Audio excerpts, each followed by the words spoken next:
এখানে তো এই লোকটি চুপি চুপি এসে ঝুড়ি থেকে একটি সাপ বের করে ফেলে। যা ঘর থেকে নতুন সাইলেন্সারটি নিয়ে আয়। ঠিক আছে ওস্তাদ, যাইতেছি। আরে এই তো আমাকে কেউ দেখতে পাইনি। এখন এই সাপটি এই সাইলেন্সারের ভিতর ঢুকিয়ে ফেলি। আরে তাড়াতাড়ি ঢোক সাপ, তাড়াতাড়ি ঢোক। আমার কাজ তো হয়ে গেছে, এখন এখান থেকে কেটে পড়ি।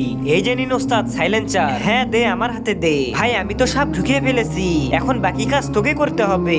ঠিক আছে ঝুড়িটা আমাকে দে। এরপর তো সে সেখানে বিন বাজাতে বাজাতে চলে যায়, আর আস্তে আস্তে সাইলেন্সার থেকে সাপটি বের হতে থাকে।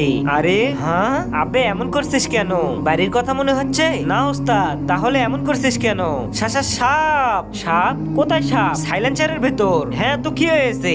হ্যাঁ কি বললি? বাপরে বাঁচাও। এরপর তো তারা চিৎকার দিয়ে দৌড়ে গিয়ে খাটের উপর লুকিয়ে পড়ে। ওস্তাদ ওই দিকে দেখুন, সাপটি চলে গিয়েছে নাকি? আবে না, সাপটি ওখানেই আছে, তাড়াতাড়ি লুকা। আরে ওস্তাদ আমাকে ওখানে নিন। আরে পাগলের বাচ্চা, এখানে কেন ঢুকতেছিস? যা ওখানে গিয়ে লুকা। আরে না ওস্তাদ, আমি আপনার কাছে লুকাবো। আরে হারামখোর, তোকে মাইনে দেই কেন?